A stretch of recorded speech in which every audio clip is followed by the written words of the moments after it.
Shout out to Squarespace for sponsoring this video. Hey guys, Spirit of the Law here. In this Civ overview, we're going to be taking an in-depth look at the Magyars, or Magyars.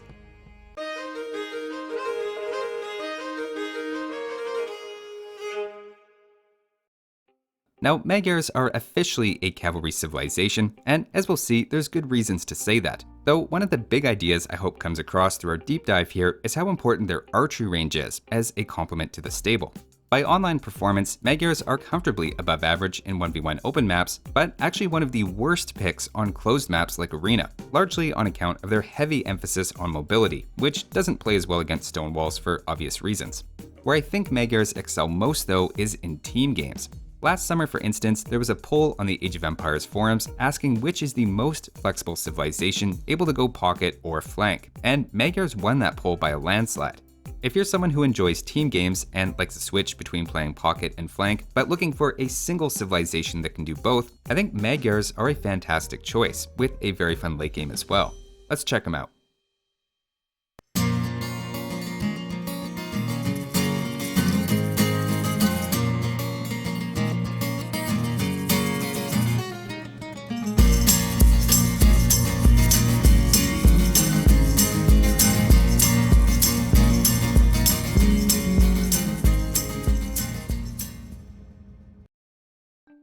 We'll start off with their team bonus, which is their foot archers have +2 line of sight. This is admittedly an odd start for a cavalry civ, but is a true team bonus in the purest sense, as it's often teammates who are going to benefit.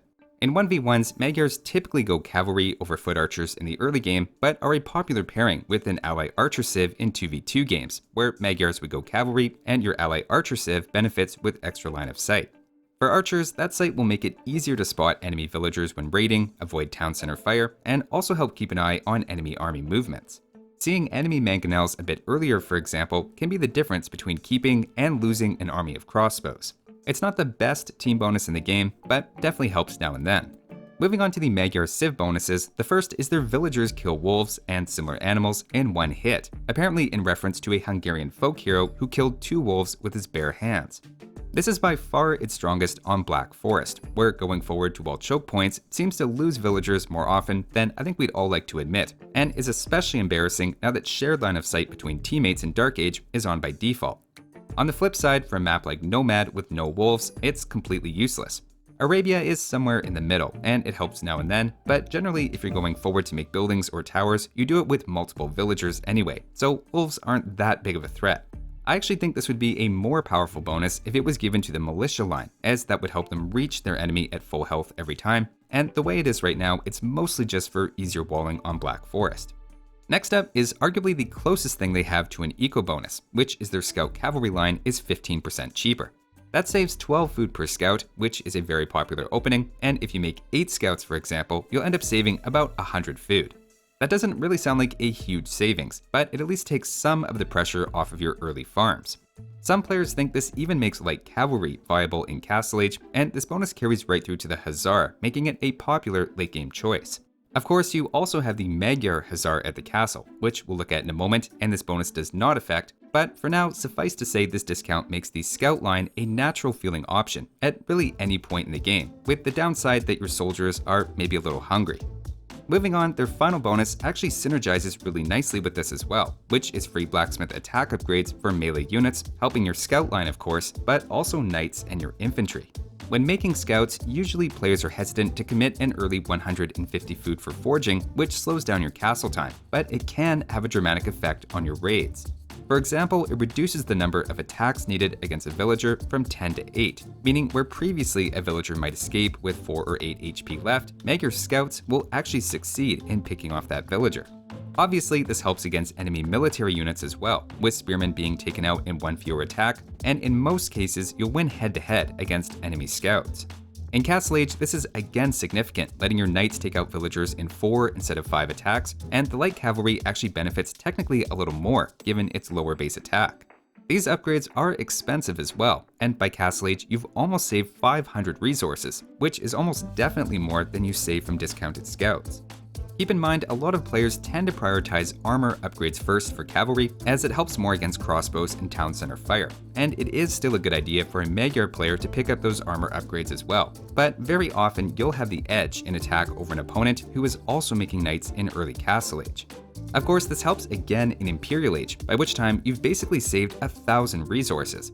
The only downside here really is that eventually most opponents will fully upgrade their units, which means this is more of a temporary power spike rather than a permanent attack advantage. Another situation that might not immediately come to mind is that men-at-arms are also significantly stronger thanks to this bonus. Very few players pick up forging for a men-at-arms rush, as 150 food is a big investment in early feudal, but for Magyars it means taking out villagers or generic men-at-arms one attack sooner.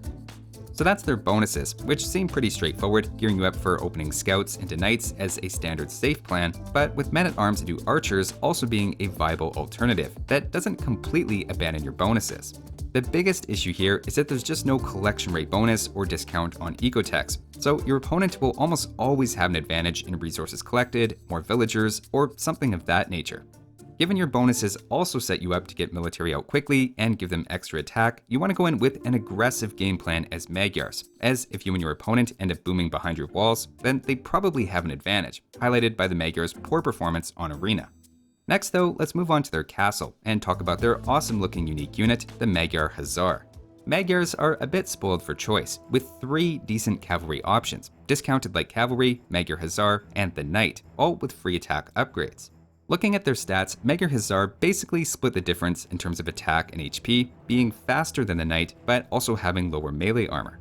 In many ways, they're like a slightly stronger light cavalry, which is reflected in their cost. Of course, keep in mind the gold cost can be removed with a unique tech, so we can basically ignore it, as most of the time you won't actually be paying for that. Now, while the comparison to the light cavalry looks pretty good so far, when we get into their hidden attributes, we can see there's some pretty notable differences. Where the light cavalry line is fully dedicated to being anti-monk with extra conversion resistance plus some anti-monk bonus damage, the Magyar Huszar is instead specialized to deal with siege. Still, overall in Castle Age, the knight is pretty clearly the most well-rounded, with more HP, melee armor, and of course stables are much easier to mass than castles. The Magyar Huszar has been given a relatively quick creation time to somewhat offset that, but even still, a single castle can only produce about as many units as 2 stables, which are much cheaper to build. The main situation in Castle Age where you'd want Magyar Huszar would be for its anti-siege bonus. If you have a forward castle and crossbows or cavalry archers but are being pushed back by mangonels, for example, you can mix in a few Magyar Huszars to deal with those. And they're also great for defending castles against battering rams, given their quick creation time and extra attack bonus. So far, this is just in Castle Age though, and I'd argue it's Imperial Age where Magyar Huszars really shine. First off, in terms of their elite upgrade, they end up being roughly the same as going from Scouts to Huszar, which is notably cheaper than upgrading to Paladin, and potentially cost no gold to produce. Stats-wise, the Paladin is pretty clearly the far better unit, with 70% more HP, 4 more attack, and more of each type of armor. It should be clear at this point, they're not a Paladin alternative, but instead a Huszar alternative, with more attack, HP, and a bonus against siege, which tends to be more useful than the Huszar's bonus against monks. To overgeneralize for a moment, the Paladin is going to give you a power unit if you have trade and are just looking for the tankiest option you have, taking over twice as many Arbalester shots as your other cavalry options, and if cost is not an issue, then it's hard to go wrong with Paladins. More often though, especially in 1v1s, Magyars want to go Cavalry Archer, which costs a lot of gold initially, but once you have a mass of 30 or 40, generally you just want to keep those units alive, and need a meat shield that only costs food in front. If you have the castles to create them, Magyar Huszar generally fill that role better, having superior stats to the Huszar while also giving you something anti-siege, though it's not exactly that one type of Huszar is universally better. For example, if you're just purely raiding enemy farms, there's an argument to stick with the Huszar from the stable, given it's slightly cheaper, has more line of sight, how much easier it is to spam 20 stables than 10 castles, and they actually take out villagers in the same 4 attacks as your unique unit, meaning in terms of raiding, they end up with similar effectiveness. So that's their unique unit, and quite possibly the strongest trash unit in the game. But now let's talk about the unique techs. The first we've already seen, which removes the Magyar Huszar's gold cost, and pretty simply pays for itself if you make 30 Huszars. Keep in mind, you don't get a refund for units you've already made, or even have queued up. So just make sure this tech finishes before you start creating them. Their second unique tech is recurve bow, which is the main reason Magyar players often go for cavalry archers. The tech is basically bracer for a second time for your otherwise fully upgraded cav archers, and with this tech, Magyars have arguably the best ones in Imperial Age. The only trick is that Magyar cavalry archers in Castle Age are completely generic, so you can start massing them, but it's not until you get this tech and combine them with Hussars or Magyar Hussars that they really become scary. If you have a ton of gold income, you could even combine them with paladins as well. But whichever you pick, Magyar cavalry archers behind a cavalry unit of some type is, I would say, the ideal composition in the late game, in part thanks to this tech. So that's the unique unit and techs at the castle, which together give you some good alternatives to a pure knight and paladin play. Of course, Magyars also have Arbalester as well, giving you 3 good cavalry options, plus a choice between 3 completely viable archery range units to mix and match. Despite being easily typecast as a scout or light cavalry civilization, you can see they're actually very flexible. And let's go into more detail about that now as we look at their tech tree, starting with the archers. Here you are missing the hand cannoneer, but other than that, the archery range looks pretty great. You have extra line of sight on the archer line, fully upgraded arbalesters, and a high ceiling for the cavalry archer. I'd say it's an A-, with the main weakness being a pretty generic Castle Age, but either way, the archery range is a nice complement to your stable units, and the cavalry archer especially is a great option to keep in mind. Next up for the infantry, here you're missing the last armor upgrade as well as squires, giving you a couple of gaps in the late game. That said, the free attack upgrades are helpful here, first for a nice power spike with men-at-arms, but also when making any sort of switch to champions or pikes. Having at least the attack upgrades already researched just makes that a cheaper and faster transition. For me, it's a solid B, with infantry sometimes coming into play, but not really the Magyar specialty. Moving on now to their cavalry, despite missing any regional units, you have a discounted scout line with +1 attack, and a big power spike in Castle Age, with knights already having +2. Cavalry is a strength of the civilization, and you can even throw in the Magyar Hussar here as well, as a great alternative to the Hussar at the stable. The only real hang-up here is that while the Paladin ends up fully upgraded, it lacks any permanent stats advantage, and you also don't have a strong eco bonus to give you a really top-tier knight spam. I'd say it's an A, and would be an A+ if they had even a decent eco bonus. Next up, for siege, Magyars are probably a little better at countering siege than making it themselves, but it's still a very respectable siege workshop. Of course, bombard cannon would be a nice option to have, and they're unfortunately missing that, but siege engineers brings us back up to at least average. I'd give them a B for siege, basically having the essentials without any exciting bonuses. Moving on now to the Navy, they get out to a pretty terrible start, lacking really any bonus on water maps to speak of. This feels like a pretty textbook C- early, with almost every other civilization having some kind of advantage over you. In the late game though, they actually end up with some decent galleons, fast fire ships, and shipwright though, so they top out in more of a solid B, giving them a C+ on water overall. Because of their slow start though, I'd say they're probably one of my last choices I would make on a water map. Taking a quick look at the monks, they're missing Redemption and Atonement, so you can't convert buildings, siege, or enemy monks, and that pretty much relegates them to countering knights and elephants, healing cavalry archers, and collecting relics.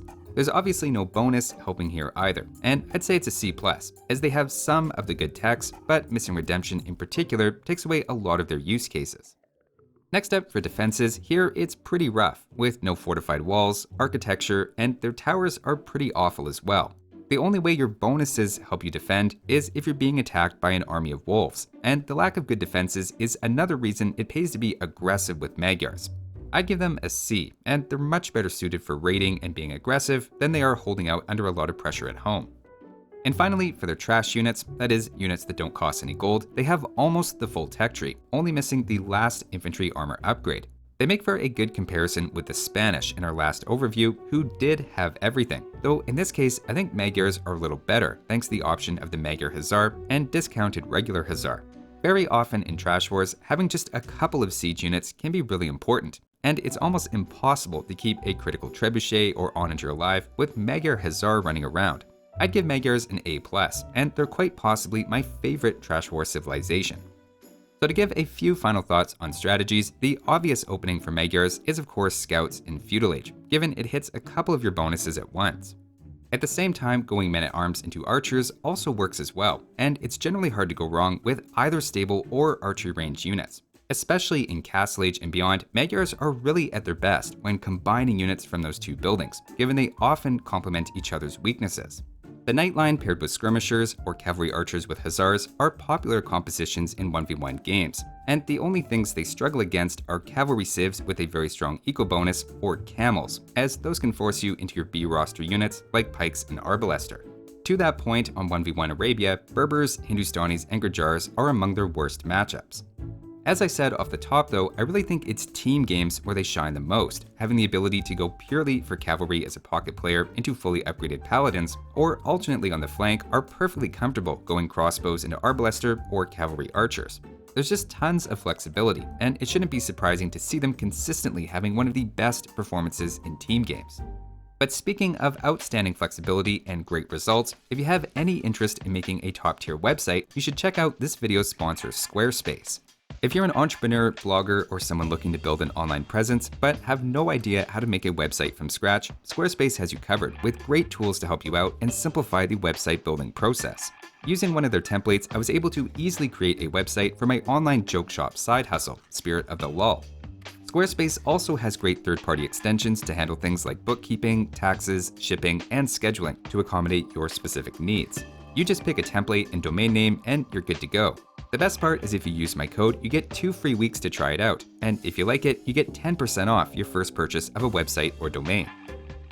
So hopefully this video gave you a few new ideas to try out with the Magyars in your next game. Thanks for watching, and I'll see you next time.